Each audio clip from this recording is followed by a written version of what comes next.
TV, advancing kingdom lifestyle.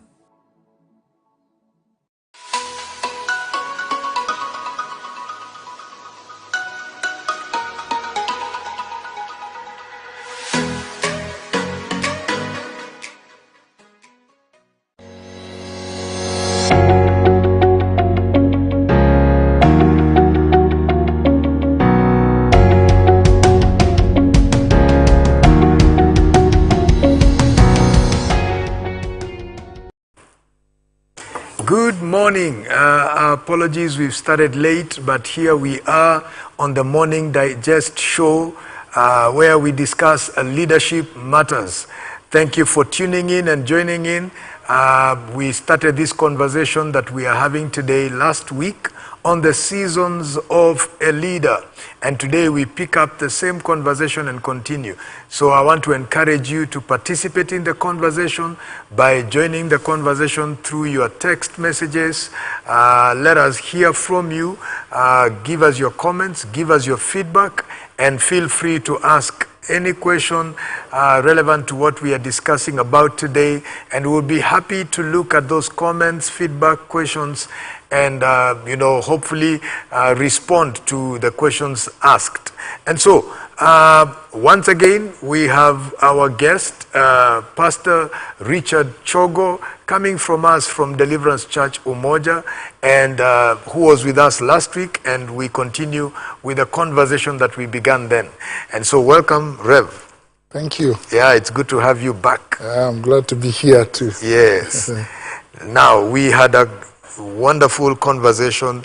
I met a number of guys who are telling me it spoke into their lives, especially some who are going through that despair stage. It spoke into their lives. And so I believe there is somebody being helped and ministered to, even as we have this conversation. Yeah, glad to hear that. Yeah. Our hope is that it becomes helpful. Yes. To someone out there. Yeah. And sometimes what we go through, when we find a framework to process it, Yes. it really helps. Yes. Yeah, and that's like just a framework. So we want to probably begin to look at some of the things we began to touch on last week, and then explore further, so that we can wrap or extract as much as possible on this issue of the seasons of a leader. So for the sake of those who may not have been there, a little recap of what we discussed. What are these seasons of a leader? Well, those of us who probably did not have the privilege of being part of our conversation last week, we were reflecting on some patterns we observe in the lives of servants of God, in the lives of preachers that have gone by, and other leaders that have gone by, people that were in spaces of leadership, but more specifically in the scriptures. And we observed that generally there's a season where when God is calling them, God is putting this thing in their hearts, or they are discovering they have a special ability, and that's an exciting season. And there's a prospect of what God will do through them. And we call that the dream or desire stage. And then the next season after that is, we've observed generally, and it's not a very clean, like from one step to the other. It's like they overlap each other sometimes. Generally, you'll find that a season comes when they get into despair, where the dream is tested, their character is tested, their courage is tested, and they go through, a moment of darkness. And then we say, generally, for you to come out of that season, you have to initiate a season of discipline. And then just work it out. And the more you work out the discipline, then the more you do that, you find that delight now comes. And that's the fourth season. So dream or desire, despair, distress, discipline, and then delight. Yeah. Wow. Yeah. And I remember as we talked about this, we said, life is made up of seasons. God is a God of seasons. Yeah. And, wherever there is process, then, seasons come into play. And so because God is a God of process, that's why we go from one phase of life to another phase of life. And so I loved the dream stage. Of course, there was that issue of this is an exciting moment where you hear, you have this, like Joseph, a glimpse of greatness, or this grand idea or vision that you have. And we probably try to explore on what needs to be done when you're on the dream stage. But probably I would want to ask a question in reference to the same. What are the mistakes we tend to make at dream stage? I think we mentioned a couple of them last week. Yeah. The biggest mistake you can make at that point, and I think, let me use the word assumptions. You make assumptions about what God is calling you to, what it will look like, the time frames, success, what success will look like. You begin to make certain assumptions, and those assumptions are probably some of the things that begin to set you up for distress, because you find that God says His ways are not our ways. The way He thinks is not the way we think, and so we could make assumptions in terms of this will happen at this time, this will happen. When I was asked my second pastoral assignment, but this was the first one where I was in charge of a congregation. When I was asked to go and take up the assignment, there was some fear, but there was also excitement. And the excitement was, the possibilities of what God will do in our place. And when I went there and began to preach and teach, and people were excited, they have a young pastor. I was 23, turning 24 years old back then. That is back in 96, thereabout. And so began teaching in that congregation. And, there was excitement. And I was like, wow, I can do this. Yes. And so I was thinking, after a few months, the church is going to be full. And then we're going to have, buy some land, do amazing things, take over that area, where we were at. But then I began to realize that God has His own calendar and God has His own timings, and that you cannot rush God. Yes. And so when the process began to take place, because God had to mature me as a leader, I became frustrated, by what is happening. I'm like, by now we should. By now, why am I still preaching to 70 people? We should be, 100 and something. Why are we not breaking the 200 barrier? Yes. Why are we not? When we are breaking the 200 barrier, why are we not? And there's the giving. Why is it not where it's supposed to be? By now I should have bought a cow or something like the other men of God. But it takes, sometimes for some of us, it can take longer, and the timings can be a challenge. And so assumptions, making assumptions, we make a lot of assumptions at that stage, that this will happen at this point and at that point, and we get it all wrong. I mean, Moses made those assumptions. He was excited that he's going to save the children of Israel from captivity in Egypt. And so he began to take matters into his own hands. That's another mistake we make. We begin to try to manipulate. To do things on our own, manipulate systems of things. And all that.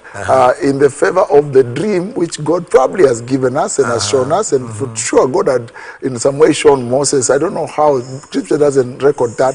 But he had a sense that God had called him. And probably the mother had whispered that to him when he was taking care of him. And so he now took matters into his hand and made assumptions. And when he made assumptions, distress struck. And so we see he gets into a period of 40 years in the wilderness. That's how dangerous assumptions can be. They can plunge you into a wilderness experience. Wow. And so we don't make assumptions. We take matters into our own hands, and then we sometimes at that point we know more than people who have gone ahead of us. We know, because when we say in church leadership, you're like, I think I can see things that my fathers are not seeing. I think I've got ideas.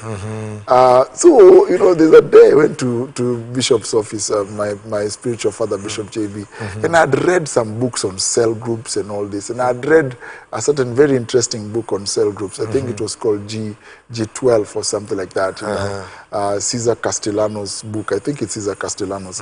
And so I was like, hey, we need to change the way we're doing things in the church where I was pastoring. We need to radical changes. So he just listened to me, and then he asked me, do you have the grace and the anointing to carry those changes? I was like, what is that? I mean, this is so practical. Let's just do it. This is but straightforward. I had not known that whenever you make transitions in a church space, you need to really trust and look up to God. First of all, make sure you have his backing. Then make sure you have within you the structures to be able to carry those, because transitions and changes are very tricky. They require a lot of goodwill. I'm telling you, you have to work out goodwill. Because naturally people don't like about change. Yeah. They don't want change. Yeah. And so, so whatever kind of change, exactly, even if it is for their good. Yeah. And maybe some leaders are watching. I mean, you go to a conference, you are excited, you're coming with this dream, this exciting thing that you want to implement, because you've had somebody implemented it in Philippines, and the church exploded within, you know, 1 year, and you're coming saying, I want to do this thing. Take time, first of all, take time with God, and find out God's pulse on this, because that could be God's thing for them. It may not be God's thing for you. On that issue, do we tend to find ourselves, if we are not careful, experimenting too much? Yeah, especially if you have a personality like mine that is excited about new things, is excited about a new thing here and there. And I was, for a season of my leadership journey, I was part of a congregation. I was part of a church congregation that was probably one of the most happening churches in Nairobi. Everybody was talking about that church, you know. And so I was part of the leadership of that church. In fact, at some point, I was part of the executive team that would think through what's happening in that church. One of the things that probably was and I don't know if was a bit of a challenge at some point, is that we were trying a lot of new things. And it's what gave us the cutting edge, but it's also what would sometimes, you know, become a challenge.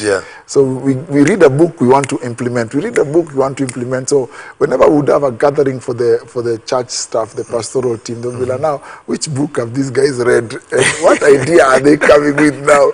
Because we were changing and shifting things and all that. And sometimes that can have an effect on the people you're leading, and even yourself. When you don't, there's a thing, and that's what we want to talk about a little later.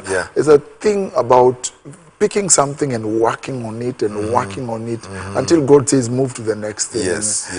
And sometimes people like me are in a hurry, even when God has not spoken. We're like, hey, this looks like a great idea. You're running ahead of God. Jump on it, and that can confuse people, but it can also frustrate you. It can also frustrate you. It has frustrated me so many times. Because you want to make, you are not seeing it working as fast as you thought it should, or producing the results you're looking for. Wow. All right.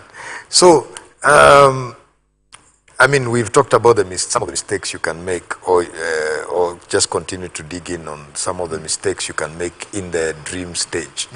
But then in every other season, the same challenge applies. That you could find yourself making certain mistakes in the distress stage. You know? Like in the distress stage, assumptions can also be a mistake, and a big mistake. That, you know, and I've experienced that. You know, like, I think now God has abandoned me. I am not really a man of God. Because the church is taking time to grow.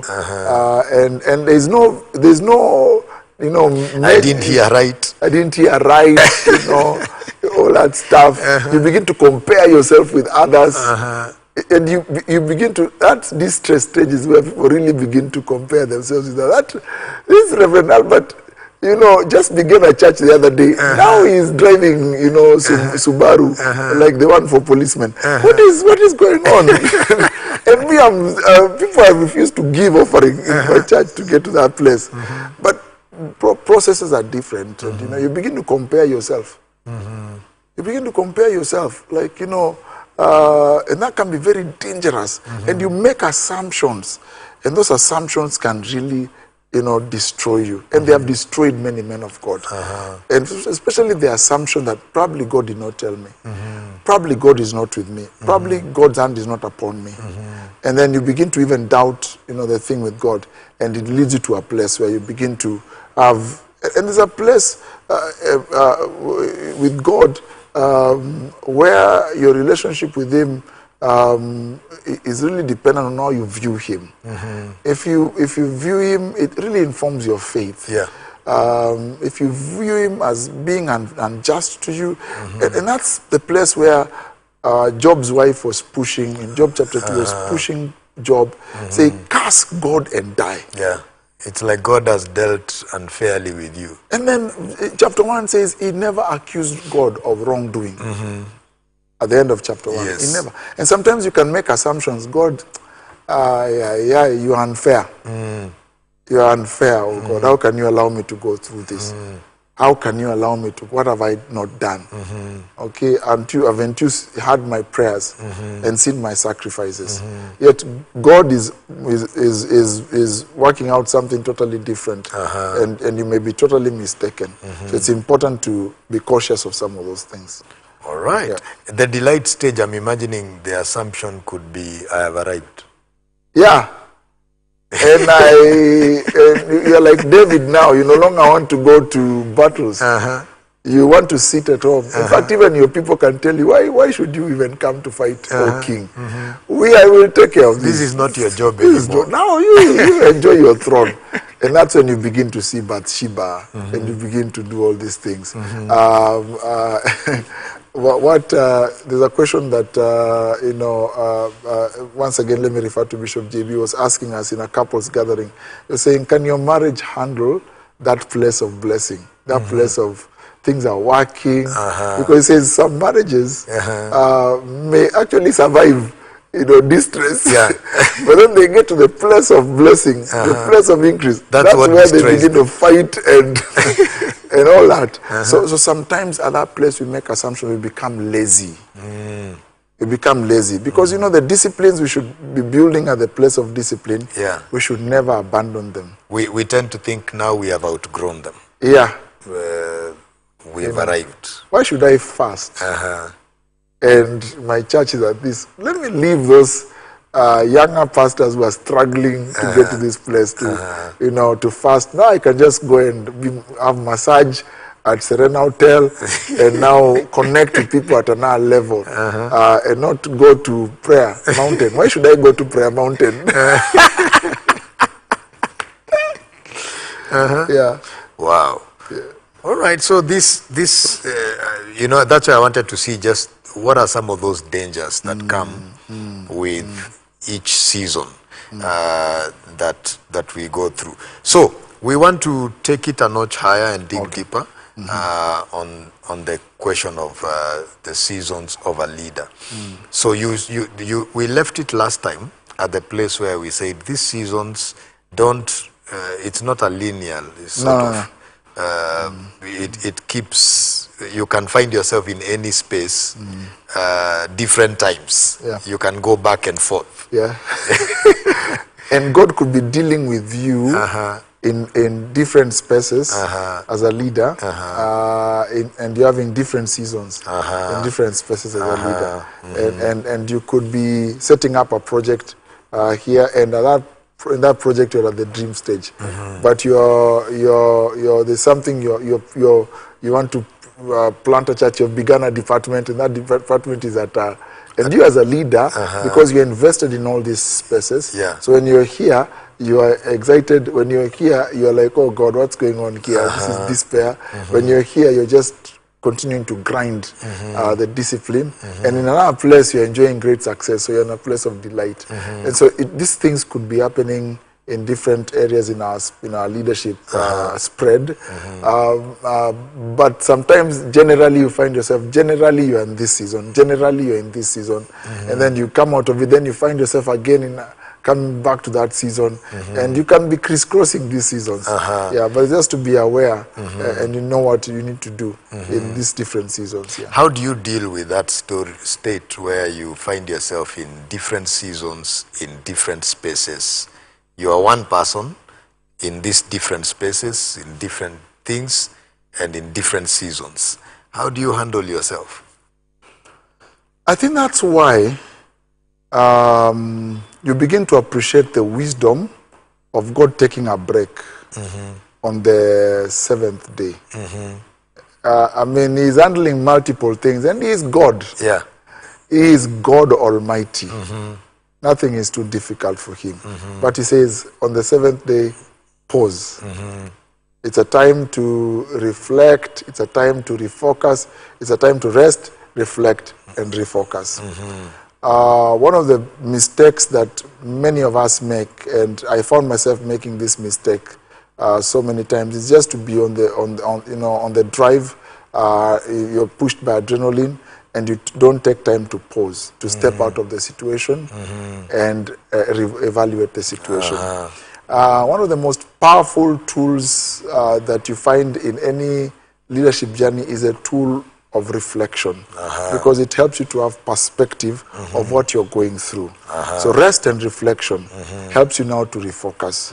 I think if you're in that place where a lot of things are happening, it will be important for you to force moments where you can just step out of whatever you're doing and take a break and take a retreat. I mean, several times I've had to go for a 2-day retreat out in a place where it's quiet, and I'm just sometimes not even praying and fasting. It's just sitting there, sleeping. In fact, one of the people who mentored me on this discipline of taking retreats would say the number one thing you should do is sleep. Find a way of sleeping. But so you check into for the Pentecostal preacher, that could be you're being unspiritual. But the Pentecostal preacher sleeping is people could die while you're sleeping. People could go to hell. Souls are going to hell. Nah. It's important to just take a break and begin to process. Because it is in the place of processing and being quiet and allowing God to speak to you that God can begin to help you to appreciate what you're going through. And you can begin to have clarity about what you're going through. That has been very helpful for me. I don't know about other people, but for me, it has been very helpful. It has also been very helpful to process with other people that we have grown together with in the place of leadership. I mean, there are things we have processed together with you. I mean, we sat with you and say, this is going on, and then we begin to process. So people begin to help you pick your mind on this, pick your mind on that. And I've got several other people, I mean, that we process things with. If you don't have the humility to invite people to help you process things, they can be overwhelming. It just, because there are some things you'll not see. When too many things are happening, there will always be several blind sides. Yes. The wisdom of inviting people to process is that they help you to see blind sides. And you can be able now to take care of that. So rest, take a break to rest, reflect, and refocus. And reflection, the power of reflection, we could talk about it the whole day. Yes. It's very critical. When you're asking yourself, I'm going through this, what am I learning? What should I learn from this? What could God be saying in this? This has happened to me. What could God be saying? And you slow down and you write it down, you journal, and it becomes, that's where the people in the West have really done many things. They just reflect and journal, and it becomes a book. For we, the Africans, life goes on. Too many lessons are lost. Because we don't have those moments of reflection. Yeah, there's a coach called Tony Stossfuls. His name is very difficult. He says the power of reflection is God's gift.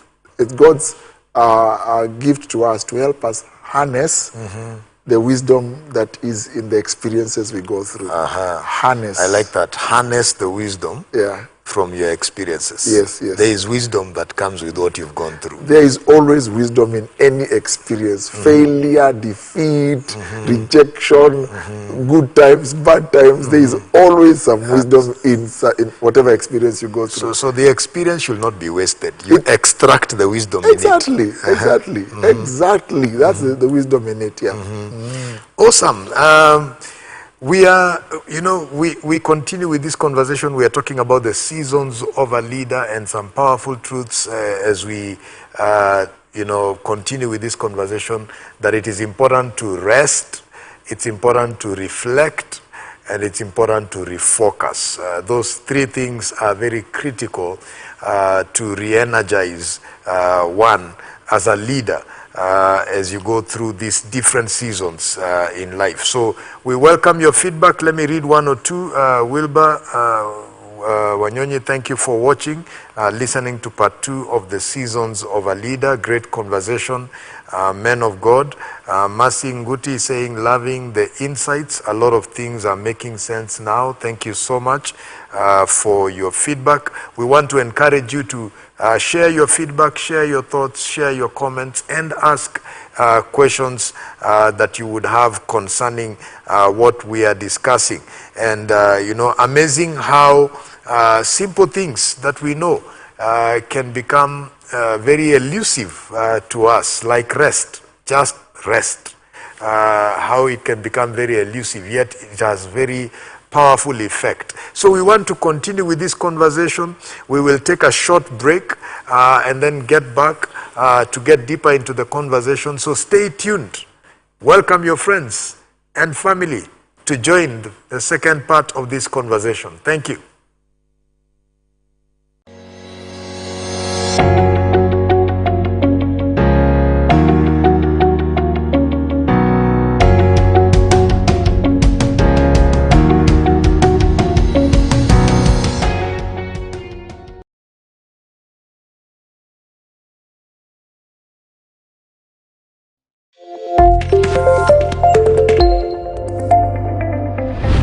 Prayer and fasting.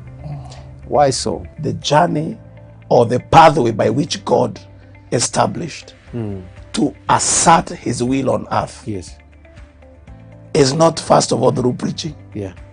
It's not even through different tactics. Wow. It's through a prayerful man. The conversation here, we are asking, how can we make this our lifestyle? If you spend quite some time in your life, a month goes, another month goes, and you have not applied the discipline of fasting, the tendency of you falling prey to other earthly lusts are very high.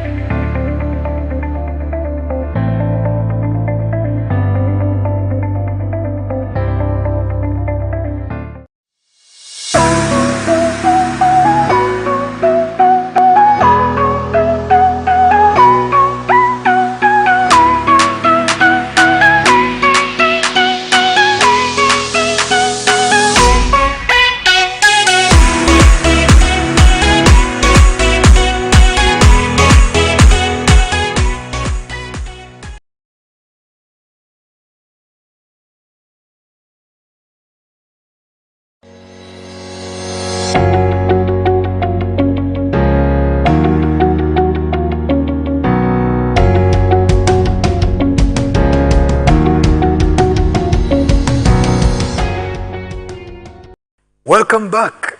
We are here discussing on the seasons of a leader. This is Morning Digest Show. I'm your host, Albert Shitakwa, and I'm delighted to have Reverend Richard Chogo here with us, taking us through this conversation.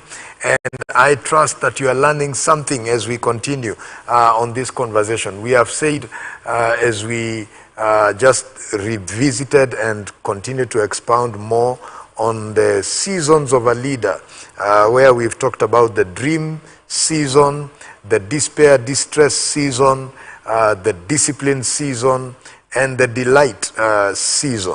And so we, in the first part of this show, we have said it's important to, as a leader, to be able to have moments where you pause and rest, reflect, and refocus as a leader so that you can be able to re-energize and keep going. And so we want to pick it up from there and continue the same conversation. Now, there's a statement I like saying, and I read quite a while back. I don't know, it's Steve Covey who said that. He says, great people have great habits. And I think it's Mike Madoc who says, man is not a creature of discipline, but man is a creature of habit. But you need discipline to create habits. Yeah. So let's talk about discipline. Well, I think last week we said that your biggest ticket to come out of distress is certain disciplines you have to put in place. And yeah, as you've said, those disciplines will create certain habits, which hopefully you will never forsake. Yes. And we see that when you read Job 23, and I will refer to it briefly. Quite a number of scriptures that we'll refer to, but probably we could start with Job 23. It's very interesting. From verse 10, it says Job is now talking about God. Job is in a place of distress in his life, and he mentions certain things there from verse 10. He says he's been trying to look for God. Prior to verse 10, he's been trying to look for God, but the frustration is more. The places that he felt he assumed he could find God, he's not finding God there. Some things you would do and experience certain things, he's trying to do them, but he's not experiencing God, the God effect. And so he's frustrated because it's like God is hiding from him. Then he says this, he says, even though that is happening, he says, but he knows the way I take. So he's now having a conversation with himself. Says he knows the way I take. God knows the way I take. When he has tested me, then he begins to embrace the wisdom that probably this is a test. This is a test. He says, if it's a test, when he has tested me, I shall come forth as gold. He now begins to embrace a healthy perspective. He recognizes that for God to allow this to come in my life, He's not allowing it to destroy me. He's allowing it to refine me. Okay, He's allowing it to refine me. Because when you don't embrace that kind of mentality, when you're getting into distress, you may begin to look at distress as a tool to destroy you. But, Joseph embraces that kind of thinking. But for him, I don't know if it came in the midst of that distress period, because we see him voicing it at the end. He tells his brothers, it's not you who sent me into captivity. It is God who allowed me to come. And what you intended for harm, God turned it around for good.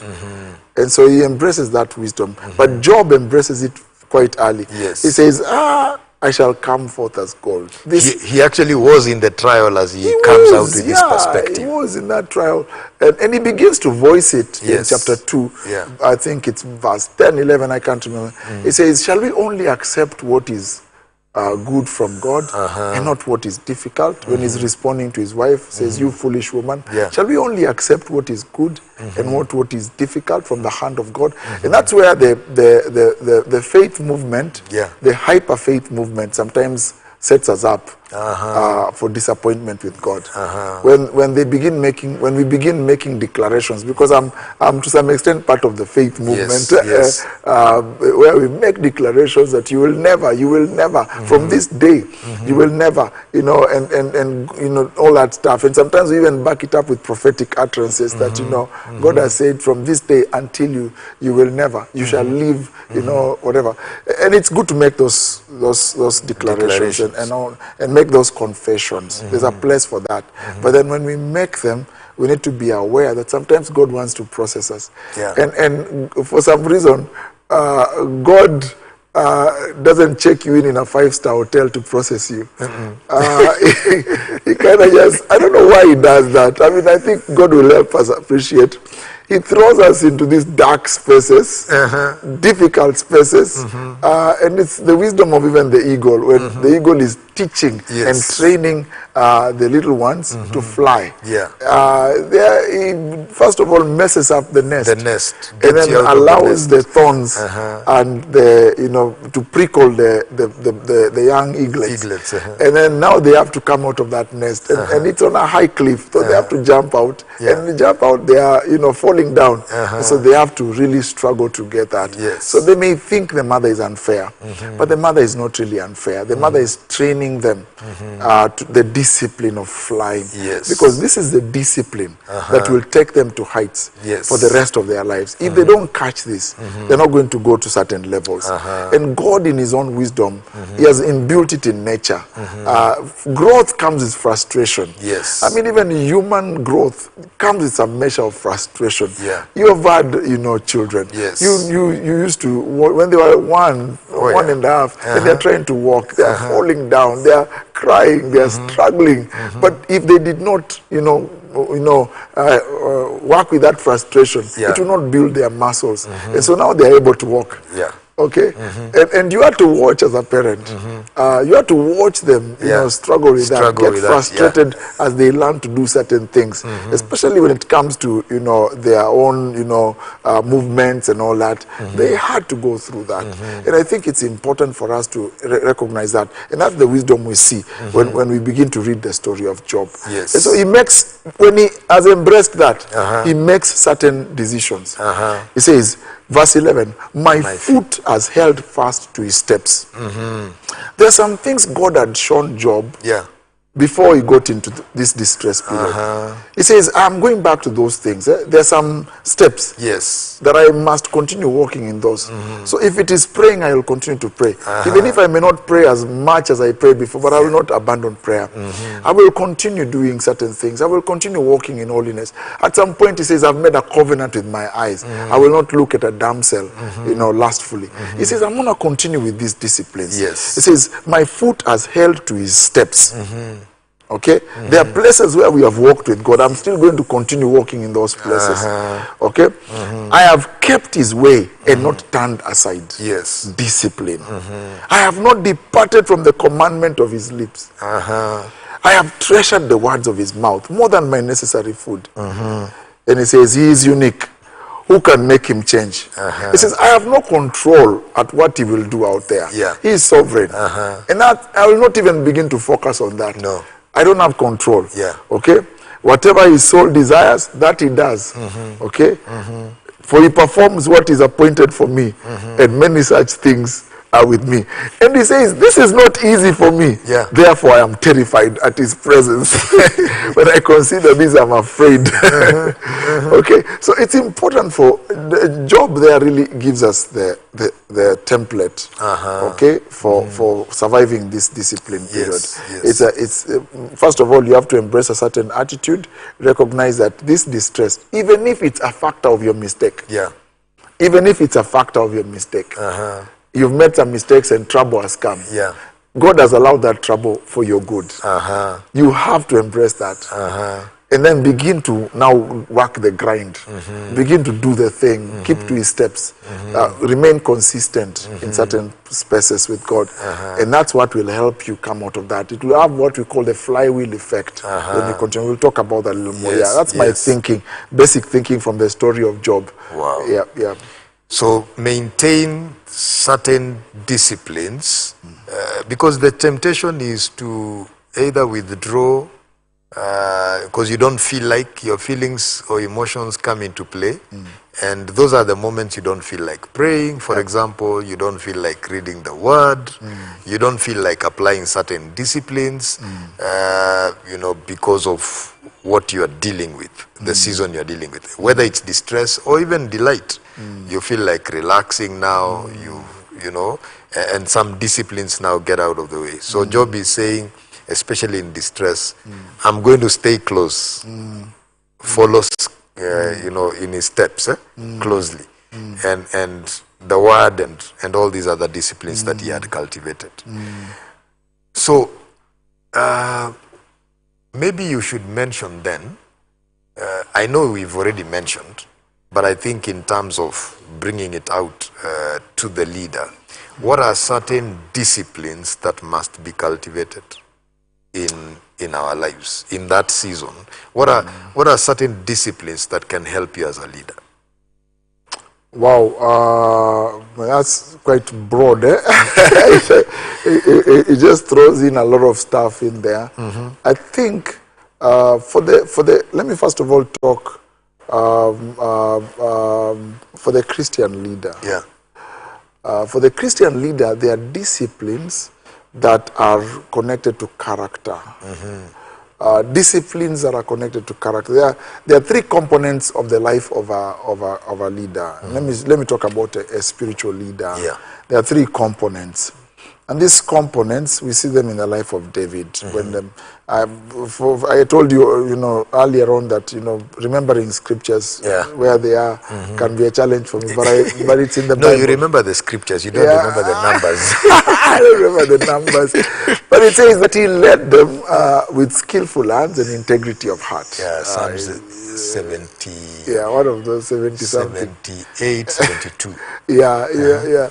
So David shepherded God's people with skillful hands and integrity of heart. There are three components of leadership we see there. When he talks about he shepherded them, we talk with this compassion, or we call it chemistry in other circles of leadership, especially outside the church. Yeah. We call it chemistry. Your ability to connect with people, care for people, show empathy, and all that. And then with skillful hands is competence.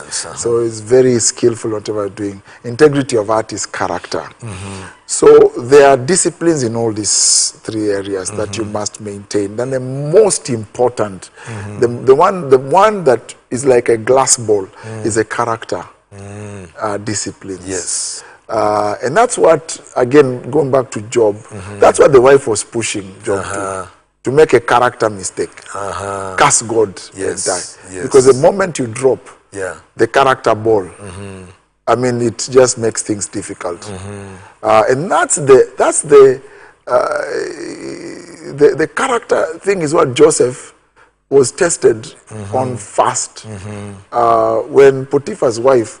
Now Joseph is a houseboy in Potiphar's house, and that character thing is tested by Potiphar's wife.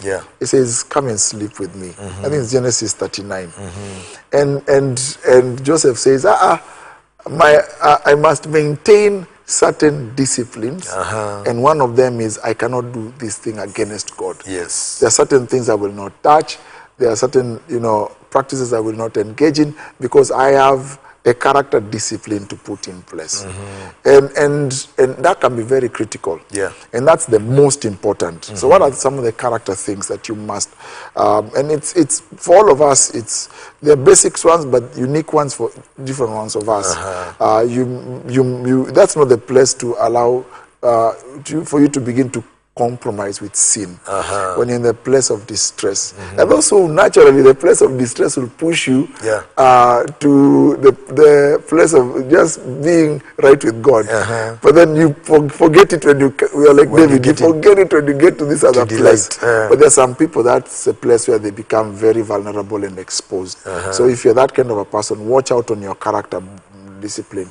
Then there are some competence disciplines that you must keep investing in. You must keep investing in yourself. You must keep reading those, even if you may not read as many books as possible, because sometimes in that space you don't feel like it. But keep listening to these things. I mean, I at some point in that period where you're grinding, and you're in distress, but you're still trying to grind. One of the disciplines I picked is listening to audio books, because I don't have a good discipline in reading. Okay, I'm not very good at that. But I then discovered, somebody told me, do you know that for most of these good books, if you go to YouTube, you'll find a summary of that book, and you can just listen to it, and you can come and do great quotes in a show like this. People can be impressed that you've read amazing books. But if you go like Good to Great by Jim Collins, there's a summary of it on YouTube, and you can just listen to it, and do a presentation. And by there, I've found listening, especially like if you are driving, you're on the road, or even if you're using public means Yes. with earphones nowadays, Yes. you can, it can help you also, you know, spend that time Yes. in a quality way. In a quality way. And you need to do that so that you can still keep your competence muscles running and your competence awareness are still awake. And then there are chemistry disciplines that you must maintain. There are people that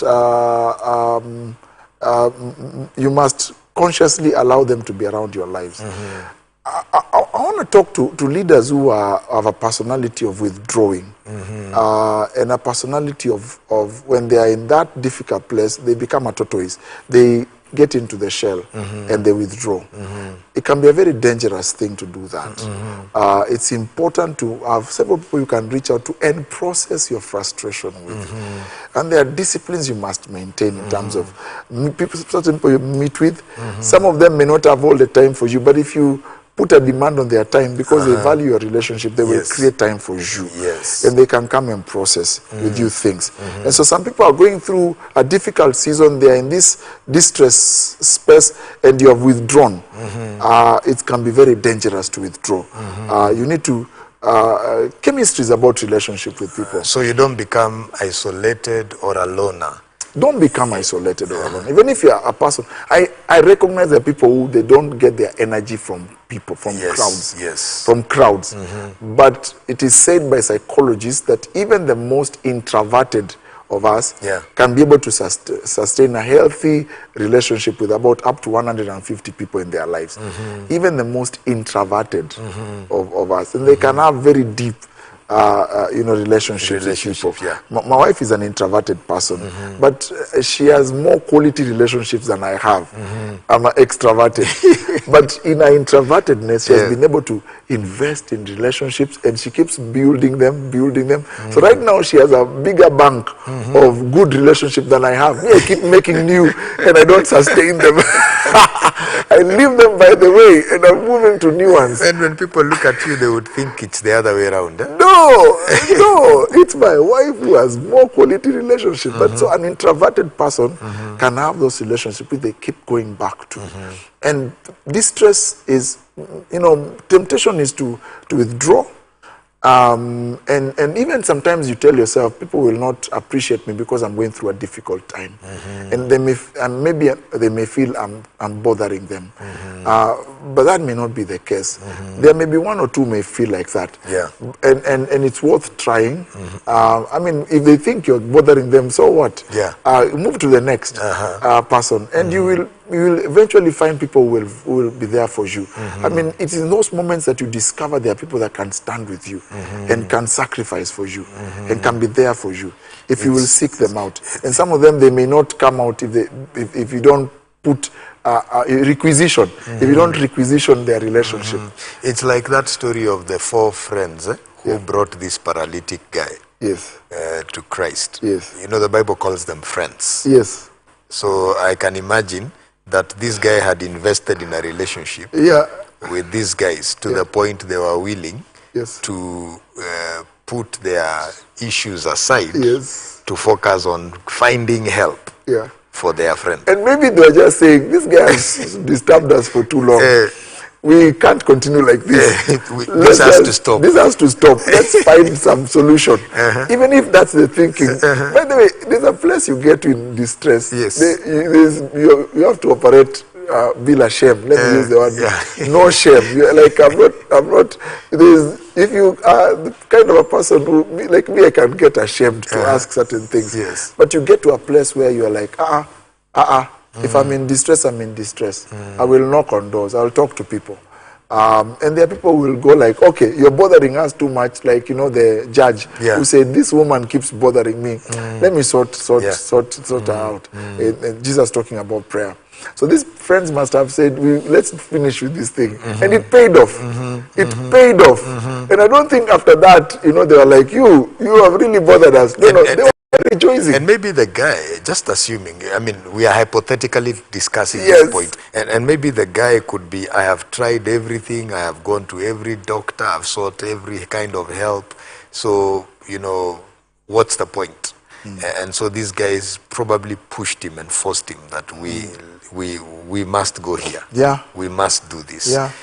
So at times it's good to allow people to speak. Where is the place? It could be the same place of difficult conversations. Yeah, I mean, that's a place for difficult and you need to invite those. You need to invite those. That's a good place for chemistry. You need to have the discipline, because it's something you need to build, of receiving feedback. And that's a discipline you have to create. You know, I like before the way you you're get into bringing it distress. as a discipline. Yeah. Because if it's a discipline, it means you intentionally either schedule it, you intentionally have it as part and parcel of your daily life. Yeah. You invite discipline. Yeah. No, feedback. Feedback. So that's what makes it a discipline. Because this is what, if you get to the place of delight, and you've not built in, okay, that discipline of receiving feedback will help you in the dream stage to remain humble. Yeah. Okay? In the distress stage, it will help you to see your blind sides and to see another perspective of what you're going through. Yes. And maybe there's some things you need to sort out that are what's the word? That are making the distress to become even more. And somebody can tell you, stop doing that. Stop complaining. Worsening your story. I mean, there's a time when I was pastoring that church in Westlands. We were going through difficult moments, you know, and I would go and complain. There was a friend of mine called Reverend Matthew Ambua, the late. God bless his soul. I would go to his office and I would complain. I would say, Matthew, man, things are thick. I would always complain. So one day Matthew says, I hope today you're not coming to complain. Today you must tell me something good that is happening in Westlands. Rev Matthew forbade me from complaining in his office about that place. If I'm going to come with a good report. Now your story, you stop complaining over that issue. Yes. So I now begin to think about some of the good things that are happening, small ones. So it forced you to see the good stuff. Yes. And soon after that, you know, we were talking more about the victories that were happening, the progress, the growth of the church, than even know the challenges. I even forgot now. You would ask me now, then is there any other challenge that you have now? and that's very good feedback. Wow. You know, all right. We need to wrap this up. Oh, really? Yeah. Okay. Time has just flown like that. Okay. So you're saying some of the disciplines can help you in the next stage. Yes. Could you help us to crystallize this maybe as we bring this to a close? Yeah, and I think I will revert back to the using the symbolism of how the eagle, you know, trains the eaglets. The mother eagle trains the eaglets to fly. You say some of those, that distress they go through, that makes them to forces them. And it's a very rigorous thing. What they learn to do with because at some point, the flapping of their wings is desperation, but it's also building their wings to fly. Little do they know is that this will become their biggest advantage in life. And that is what will help them, even at a point when they have reached their peak and they need to renew themselves. They will have to fly to the highest place and hide somewhere and rest, you know, reflect, refocus, and come back again, because the ability to fly is predicated on the disciplines they have built. And so I think it's important for people to understand this, that distress pushes you to the place of discipline, and those disciplines is what really makes you the leader, and you should never abandon those disciplines. So, when you come once to the they are place built of in you, delight, never abandon them. Never abandon them. Never abandon, like the one we've just talked about, never abandon the place of receiving feedback. Yeah. Okay? Especially when you come to the place of delight, where now you have more to tell people than you think they have to tell you. Especially some of those people, because sometimes the place of delight, some of the people who used to give you feedback at the place of distress and discipline, you may become more successful than them. Don't get to that place where you forget them and you begin to despise their feedback. It's important because they're the ones who could tell you the king is naked. They're the ones who could tell you. Remember the story of the king? The danger sometimes is now you look for new friends who are at your level. Yeah. Look at David. He maintained a certain kind. You studied the story of David. At some point, they even called somebody. Is it Ushai or they call him? He was David's friend. That was his role. Yes. David's friends. Even when he was successful, these are the people he still brought around himself. And he maintained. There was certain, and it's important to maintain that. So it's maintain the discipline of receiving feedback. Yeah, never lose that. That's the one thing, the place of delight, Yeah. that could really sabotage you if you don't keep it. Yeah. Yes. Wow. Amazing thoughts, amazing truths, amazing insights on the different seasons of a leader that we find ourselves in. And I don't know what's your take home. You could be able to put down on the comment section your take home from this discussion. We are wrapping it up. Let me just read one or two. Again, Busolo Kevin says, great conversation. Pastor Alice says, great discussion, very enlightening, learning a lot. Beltina Mweni Kalungu says, following. Vincent Mwema says, keenly taking important notes. Njoroge Mumbi says, great discussion, definitely re-listening to this. Is there part 3? That's a conversation we will have later. Again, someone is saying, you can say that again, commenting to Njoroge's Mumbi's question about part 3.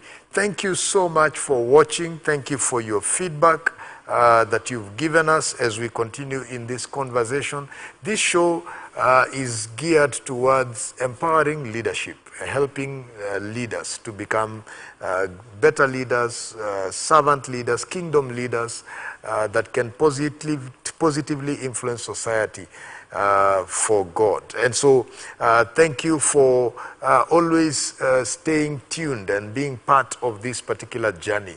And yes, at some point we will have Pastor Chogo back to talk to us again as we continue to dig into leadership lessons that we continue to learn. So thank you for watching. God bless you so much. See you next time, same place, same time.